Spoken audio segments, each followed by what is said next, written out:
it's Jeff Chalmers here from discoverdouble-bass.com. If you haven't been to visit our website, please go and check it out, where you can learn all about the double bass. We have courses, lessons, interviews just like this one with the great John Goldsby, who's joining me here today. So John, thank you for joining us. Yeah, thanks for inviting me. Well, it's been a really cool week hanging out. This is literally the last thing that we're filming before wrapping up. We had a few minutes and we asked for questions from the audience, and of course you can imagine the topics that came in. One of the most popular was a variation of how do you play fast? So we thought we'd just riff on that topic for a little bit, come up with a few ideas that might help the students. So John, what's the first thing that comes to your mind when you have a student who says they want to play fast? Well, playing fast is almost a subjective topic. A friend of mine, the great drummer Adam Nussbaum, says he doesn't get hired to play fast, he gets hired to hear fast. So if you can hear fast, then you can keep up with any tempo. So when I play a slow tempo, 1, 2, 3, 4, I might subdivide in triplets.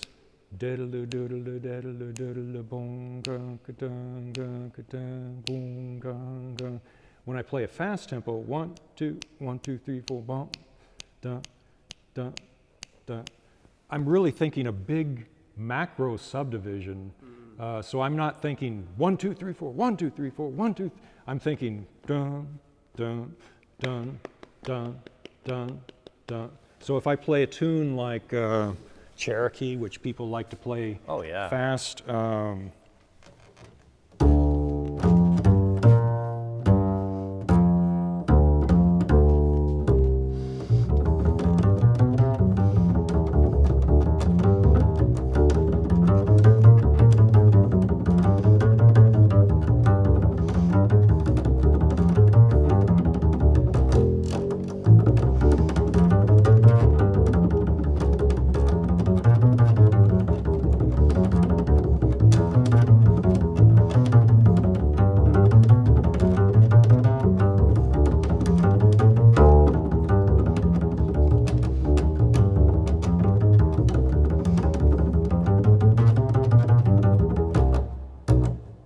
So when I'm playing that, I'm thinking, like I said, I'm not thinking 1, 2, 3, 4, 1, 2, 3, 4. I'm thinking.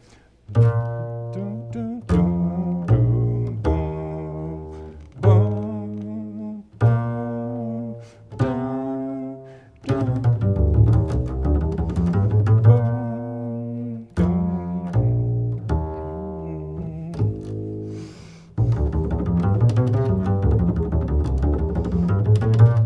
So I'm really just thinking B flat, F minor, B flat, E flat major, A flat 7, B flat. It's very relaxed. You know, I don't want to tense up when I'm playing fast, because usually in these fast tempos, there's a piano player, a saxophone player who's going to play 8 or 10 choruses of that tempo, and I just have to stay relaxed and make it feel like, oh, this is just floating along. And that's a mental process, not necessarily, I mean, there are some physical aspects of it. It's coming from inside. Yeah. Right, it's hearing fast, not necessarily moving my whole body fast in a panicked motion. And then you're keeping really relaxed you're able to keep relaxed in the left and right hand, and I guess that's just there's nothing special that you're doing, I guess. Is it just practice? It's practicing, first of all, the coordination between left and right hand. First of all, practicing slow scales, and then the faster you play, you might have to play a little bit lighter. You can't play a very fast bass line and completely dig in and pull a big sound out of the bass. You're moving more side on. I'm moving often to 2 fingers. I might have 1 finger and then switch to 2. So those little techniques are things, eventually you would practice if you want to play fast, but that's in coordination with hearing the tune fast and not panicking and just figuring out where the harmony's moving and what the yeah, the big picture is. And I think in terms of understanding the standard, if you can understand a tune like Cherokee and you've memorized it, so you know the bridge and you know what chords are coming next, the better you know something, the more space, the more mental space. So you're not thinking what note is in C sharp minor, or Right. it's all about kind of buying yourself more time by having that information internalized in both your understanding of the standard and I guess also your navigation of the bass with your left hand as well, because you can move so fluidly, you're not playing yourself into a corner and getting stuck there. Right. It feels like you move all over the bass, Right. So I guess that's just practicing scales, arpeggios, all the stuff we should normally.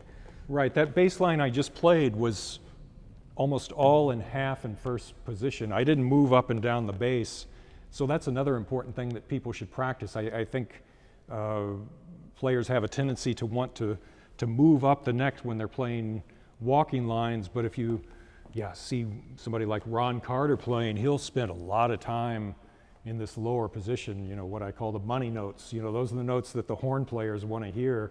They don't want to hear the bass player walking. Well, maybe they do a little bit, but for a change of pace. For contrast. But really those are the money notes down in the low part of the bass. Well, John, thank you so much for everything that you've done this week. It's been really wonderful hanging out with you, recording all of these lessons and courses, which will be available. If they're not already out now, they will be out soon on discoverdouble bass.com.